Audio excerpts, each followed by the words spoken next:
ಕನ್ನಡದ big boss ಅಂದ್ರೆ ಹೀಗೆ ಎಲ್ಲೋ ಇದ್ದಂತಹ ವ್ಯಕ್ತಿಯನ್ನ ಎಲ್ಲಿಗೂ ತಗೊಂಡು ಹೋಗಿ ಬಿಡ್ತದೆ. ಇದಕ್ಕೆ ಮುಖ್ಯವಾದ ಉದಾಹರಣೆ ಅಂತಂದ್ರೆ ನಿವೇದಿತಾ ಗೌಡ ಟಿಕ್ ಟಾಕ್ ಅನ್ನೋ ಒಂದು ಆ್ಯಪ್ ಇದ್ದಾಗ ಜನಪ್ರಿಯತೆ ಗಳಿಸಿದ್ರು. ದೊಡ್ಡ ದೊಡ್ಡ ಬಟ್ಟೆಗಳನ್ನು ಹಾಕೊಂಡು ಒಳ್ಳೆಯ ಒಂದು ವಿಡಿಯೋಗಳನ್ನ ಮಾಡ್ತಾ ಇದ್ರು.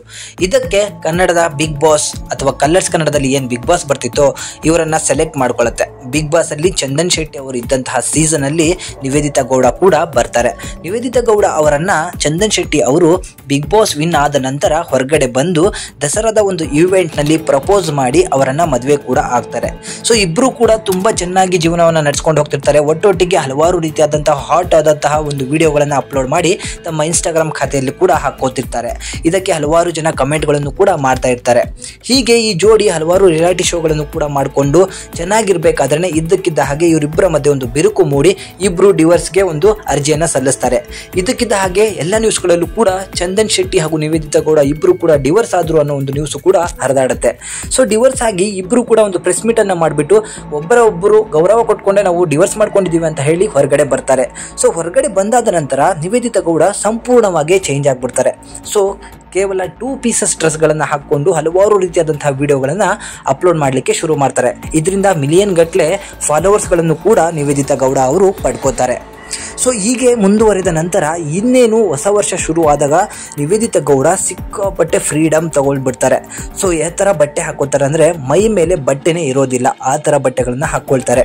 ಸೊ ನಿವೇದಿತಾ ಗೌಡ ಅವರು ಶ್ರೀಲಂಕಾಕ್ಕೆ ನ್ಯೂ ಇಯರ್ ಒಂದು ಸೆಲೆಬ್ರೇಷನ್ಗೆ ಅಂತ ಹೋಗಿರ್ತಾರೆ. ಅಲ್ಲಿ 2 ಪೀಸಸ್ ಡ್ರೆಸ್ಗಳನ್ನು ಹಾಕೊಂಡು ಡೈಲಿ ಒಂದೊಂದು ವಿಡಿಯೋಗಳನ್ನು ಅಪ್ಲೋಡ್ ಮಾಡ್ತಾರೆ. ಅದಕ್ಕೆ ನೆಟ್ಟಿಗರು ಹಲವಾರು ರೀತಿಯಾದಂತಹ ಸಪೋರ್ಟ್ಗಳನ್ನು ಮಾಡ್ತಾರೆ. ಲಕ್ಷಾಂತರ ವ್ಯೂಸ್ಗಳು ಕೂಡ ಪಡ್ಕೊಳ್ಳುತ್ತೆ. ಇದರಿಂದ ನಿವೇದಿತಾ ಗೌಡಕ್ಕೆ ಸ್ವಲ್ಪ ಜನಪ್ರಿಯತೆ ಹೆಚ್ಚಾದ ಕಾರಣ ಮತ್ತೆ ಡ್ರೆಸ್ಗಳ ಸಂಖ್ಯೆ ಅಥವಾ ಅದರ ಒಂದು ಏನಂತಾರೆ ಅಳತೆನೂ ಕೂಡ ಕಡಿಮೆ ಆಗ್ತಾ ಹೋಗುತ್ತೆ. ತನ್ನ ದೇಹದ ಭಾಗಗಳನ್ನ ಜನಗಳಿಗೆ ತೋರಿಸ್ಕೋತಾ ಹಲವಾರು ರೀತಿಯಾದಂತಹ ಕಮೆಂಟ್ಗಳನ್ನು ಕೂಡ ಪಡೆಯುವಂತಹ ಕೆಲಸಗಳನ್ನ ಮಾಡ್ತಾರೆ. ಇದರ ಜೊತೆಗೆ ಒಂದು ಸ್ವಿಮ್ಮಿಂಗ್ ಪೂಲ್ ಹತ್ರ ನಿಂತ್ಕೊಂಡು ಬಿಕನಿಯಿಂದನೂ ಒಂದು ಫೋಟೋವನ್ನು ತೆಗೆಸಿ ಕಳಿಸ್ತಾರೆ. ಇದರಿಂದ ಚಂದನ್ ಶೆಟ್ಟಿಗೂ ಸ್ವಲ್ಪ ಮುಜುಗರ ಆಗುವಂತಹ ಸನ್ನಿವೇಶಗಳು ಬರುತ್ತೆ. ಅಷ್ಟೇ ಅಲ್ಲದೆ ಒಂದು ಪೋಸ್ಟನ್ನು ಕೂಡ ಹಾಕ್ತಾರೆ.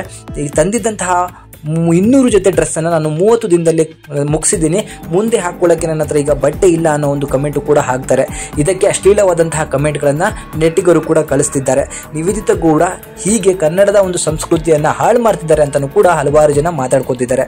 ಚಂದನ್ ಶೆಟ್ಟಿನೂ ಕೂಡ ಇತ್ತೀಚಿನ ದಿನಗಳಲ್ಲಿ ಡಿವೋರ್ಸ್ ಆದ ನಂತರ ಒಳ್ಳೆಯ ಬಾಡಿಯನ್ನು ಬಿಲ್ಡಪ್ ಮಾಡಿಕೊಂಡು ಜೊತೆಗೆ ಕ್ಯಾಟನ್ ಕ್ಯಾಂಡಿ ಅನ್ನೋ ಒಂದು ಸಾಂಗನ್ನು ಕೂಡ ಮಾಡಿದ್ರು. ಅದು ಕೂಡ ಈಗ ಸಕ್ಸಸ್ಫುಲ್ ಆಗಿ ಓಡಿ ನಂತರ ಕೋರ್ಟಿನಲ್ಲಿ ಕೂಡ ಅದರ ಕೇಸು ನಡೀತಾ ಮುಂದುವರಿತಿದೆ. ಸೊ ಚಂದನ್ ಶೆಟ್ಟಿ ನಿವೇದಿತಾ ಗೌಡ ಬಗ್ಗೆ ನಿಮಗೆ ಯಾವುದಾದ್ರೂ ಒಂದು ಇಂಟ್ರೆಸ್ಟಿಂಗ್ ಮಾಹಿತಿ ಗೊತ್ತಿದ್ರೆ ಕಮೆಂಟ್ ಮುಖಾಂತರ ತಿಳಿಸಿ. Thank you.